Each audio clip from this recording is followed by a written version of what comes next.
तो फ्रेंड, अगर आपको विधानसभा मतदाता फॉर्म मिल चुका है तो आज की वीडियो में आपको बताऊंगा कि आपको कैसे इस फॉर्म को बहुत आसान तरीके से फिल करना है। फ्रेंड, बहुत से लोगों को नहीं पता कि इस फॉर्म को कैसे भरना है, क्या क्या कंडीशंस होती हैं और सही तरीके में कहाँ कहाँ कौन सी चीज़ें यहाँ पे फिल करनी है। तो आज की वीडियो में आपको बताऊंगा कि आप कैसे बहुत आसान तरीके से अपने इस फॉर्म को भर सकते हो। फ्रेंड देखिए, यहाँ पे ये फॉर्म इतना कह सकते हैं ज़्यादा कुछ नहीं है भरने के लिए, लेकिन फिर भी बहुत से भाई बहन हमारे इस फॉर्म को भरने में परेशानी महसूस कर रहे हैं, तो उन्हें परेशान होने की ज़रूरत नहीं है। आप के क्षेत्र में बीएलओ साहब आएंगे और आपको कुछ इस तरीके से एक फॉर्म देंगे।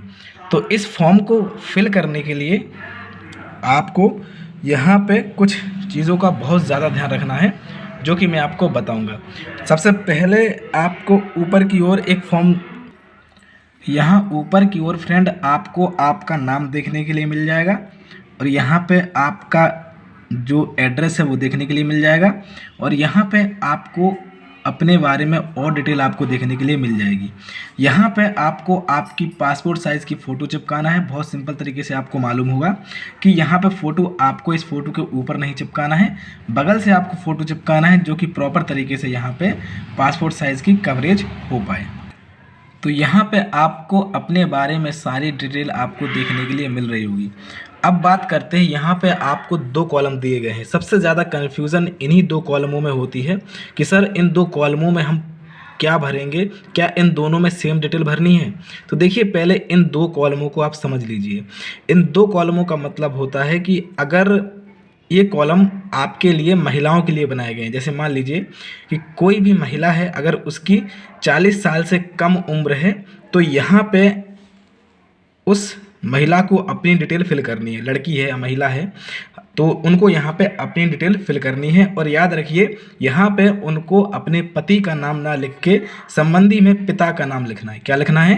पिता का, यानी संबंधी का नाम अपने पिता का नाम लिखिएगा और संबंध में यहाँ पे उनको अपने पिता का लिखना है।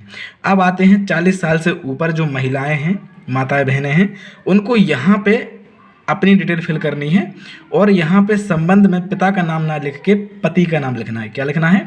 पति का नाम लिखना है और संबंध में यहाँ पे लिखना है पति। समझ में आ गया? ये डाउट क्लियर हो गया? अब देखिए, यहाँ पे ऊपर की ओर अब हम लोग डिटेल फिल करते हैं। हालांकि मैं आपको लाइव डिटेल फिल करके नहीं दिखा पाऊंगा फ्रेंड, क्योंकि अगर मैंने किसी की पर्सनल डिटेल को यहाँ पे फिल किया तो यूट्यूब की तरफ से कम्युनिटी गाइडलाइंस ब्रेक हो जाएंगी और हो सकता है ये वीडियो हटा दी जाए। इसलिए मैं आपको समझा रहा हूँ, आपको चीज़ों को समझना है। अब यहाँ पे आपको आपका आधार कार्ड ले लेना है। अपना आधार कार्ड ले लीजिए, जिनका ये फॉर्म है उन्हीं का आधार कार्ड ले लेना है और यहाँ पे उनको जन्मतिथि फिल करनी है, जो कि उनके आधार कार्ड में लिखी हुई जन्मतिथि फिल कर दीजिए। आधार संख्या, आधार नंबर फिल कर दीजिए। मोबाइल नंबर जो प्रेजेंट में इस्तेमाल करते हैं वो फिल कर दीजिए। पिता या अभिभावक का नाम, पिता का नाम आप यहाँ पे फिल कर दीजिए। माता का नाम अगर उनके आधार कार्ड में जो लिखा हुआ वही फिल करना। याद रखिए, ये डिटेल पूरी आधार कार्ड से मैचिंग होनी चाहिए। अपनी मर्जी से आप कोई भी नाम मत लिखना। तो यहाँ पे माता का नाम लिखिएगा। उसके बाद आपको नीचे की ओर आना है। ये सारी चीज़ें आपको छोड़ देना है। अगर आपकी पत्नी है, अगर यहाँ पे आपके एरिया की हैं, लोकलाइज्ड हैं और 40 साल से ऊपर हैं, तो आप यहाँ उनका भी नाम लिख सकते हो, कोई दिक्कत नहीं है। उसके बाद अब आपको यहाँ पर आना है। अब देखिए, लड़कों के लिए तो यही सब फिल करना है, बस लड़कियों और महिलाओं में थोड़ा सा यहाँ पे चेंज हुआ है, वो मैं आपको पहले बता चुका हूँ। लड़कों को लिए आपको यहाँ पे केवल यही वाला पार्ट भरना है। तो यहाँ पे अपना नाम लिखना है। अब भाई ये वाला आप देख पा रहे हैं, लिखा हुआ है आशाजीत। तो यहाँ पे आपको अपना नाम लिखना है, निर्वाचक का नाम, और यहाँ पे संबंधी का नाम। अब यहाँ पे देखिए, अगर आपकी पत्नी भी मतदान करती है तो आप अपनी पत्नी का नाम लिखिए यहाँ पे और संबंध पत्नी लिखिए। आप अपना जिला लिखिए, कौन सा जिला पड़ता है। राज्य का नाम लिखिए, कौन सा राज्य पड़ता है। और देखिए, यहाँ पे आती है मेन बात, विधानसभा निर्वाचन क्षेत्र की संख्या। यहाँ पे आपको संख्या लिखनी है। अगर संख्या नहीं पता तो आप बीएलओ साहब से पूछ लीजिएगा, कोई दिक्कत नहीं। लेकिन अगर आप नहीं पूछ पाए तो कोई दिक्कत नहीं। जब आप अपना फॉर्म बीएलओ साहब को दोगे तो आप उनसे कहना, सर मुझे निर्वाचन क्षेत्र की संख्या और भाग संख्या समझ में नहीं आई, इसलिए मैंने इसको छोड़ दिया है, आप इसको फिल कर दीजिएगा। तो वो आपके इस फॉर्म में ये दोनों संख्या फिल कर देंगे, आपको परेशान नहीं होना है। चलिए अब बात करते हैं यहाँ पे आपके सिग्नेचर की। अब बहुत से लोग कहेंगे, सर सिग्नेचर यहाँ कहाँ करने होंगे हमको? तो यहाँ पे आपको अपने सिग्नेचर कर देने हैं, बहुत प्रॉपर तरीके से आपको सिग्नेचर कर देने हैं। यहाँ पे देखिए, यहाँ पे शो हो रहा होगा, बहुत शांत तरीके से मैं आपको बता रहा हूँ। यहाँ पे आपको सिग्नेचर करनी है। दंडनीय होगा कि नीचे आपको यहाँ पे सिग्नेचर करनी है। अगर आप अंगूठा लगाते हो तो आप अंगूठा लगा दीजिए, और अगर आप सिग्नेचर करते हो तो आप सिग्नेचर भी कर सकते हो, कोई इशू नहीं है।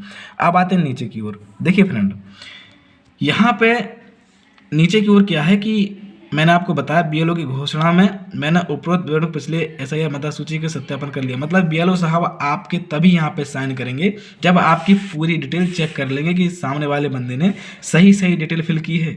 याद रखिए, आप यहाँ पे मिस्टेक मत करिएगा, वरना आपके साथ बहुत प्रॉब्लम हो जाएगी, क्योंकि ये विधानसभा चुनाव का है। अगर आप कोई मिस्टेक कर दोगे तो हो सकता है आपके राशन कार्ड के साथ प्रॉब्लम आ जाए, या फिर हो सकता है कोई भी गवर्नमेंट दस्तावेज हैं, गवर्नमेंट डॉक्यूमेंट हैं, वहाँ पर आपको प्रॉब्लम आ सकती है। इसलिए डिटेल आपको बहुत सोच समझ के भरना है। एक बार और समझ लीजिए, वरना आप लोग कहोगे सर एक बार और समझा दीजिए, ये चीज़ें मुझे समझ में नहीं आई। तो एक बार और समझिए इन दोनों का क्या इशू है। देखिए, मान लीजिए आपकी बहन है, अभी उसकी शादी नहीं हुई है और यहीं की रहने वाली है, तो आपको यहाँ पे, भाई शादी नहीं हुई तो 40 साल से नीचे ही होंगी, सीधी सी बात है। तो यहाँ पे उनकी डिटेल फिल करनी है।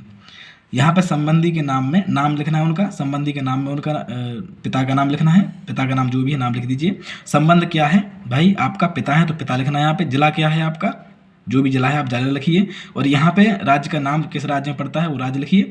और यहाँ पे आपको सेम डिटेल फिल करके, बस इस वाले में फिल नहीं करना आप कुछ भी, याद रखिए इसको आपको खाली छोड़ना है। इस वाले फॉर्म को लेफ्ट हैंड साइड वाले को खाली छोड़ना है, राइट हैंड साइड वाले में आपको फिल कर देना है। समझ में आ गया। अब बात करते हैं कि 40 साल से ऊपर की हैं, अगर आपकी कोई भी बहन है, माता है, बहन कोई भी है, तो यहाँ पे अगर उनकी उम्र 40 साल से ऊपर है तो यहाँ पे विधानसभा चुनाव में यहाँ पे इस साइड लेफ्ट हैंड साइड में उनकी डिटेल फिल करनी है, याद रखिए। और यहाँ पे उनके पिता का नाम ना लिख के उनके पति का नाम आएगा। किसका नाम आएगा, पति का नाम। तो संबंधी का नाम में क्या आएगा, पति का नाम लिखिए। उस संबंध में कौन है, पति हैं आपके। जिला में आप अपने जिला का नाम लिखिए और राज्य का नाम लिखिए नीचे की ओर। और यहाँ आपको निर्वाचन क्षेत्र की संख्या मालूम नहीं है भाई, तो कोई दिक्कत नहीं है। प्रॉपर तरीके से आप यहाँ पे संख्या मालूम नहीं है तो आप संख्या छोड़ सकते हो, और जब आप इस फॉर्म को अपने बीएलओ साहब को दोगे तो वो दोनों चीज़ें यहाँ पे फिल कर देगा, आपको परेशान नहीं होना है। समझ में आ गया।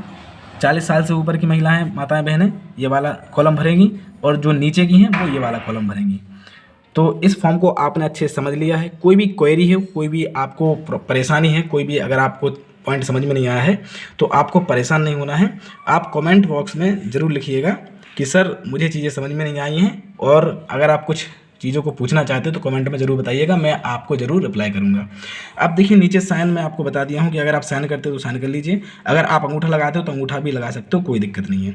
यहाँ पे बीएलओ साहब साइन कर देंगे, आपका फॉर्म कम्प्लीटली फिल हो चुका है। तो फ्रेंड, मैं आशा करता हूँ कि आज की वीडियो आपको पसंद आई होगी। वीडियो अच्छी लगी हो तो चैनल सब्सक्राइब कर लीजिए और वीडियो को लाइक कर लीजिए, क्योंकि ऐसे ही हेल्पफुल कंटेंट मैं आप सभी के साथ शेयर करता रहता हूँ। मिलते हैं अगली वीडियो के साथ, तब तक के लिए ख्याल रखिए, स्वस्थ रहिए, मस्त रहिए। Thank you so much.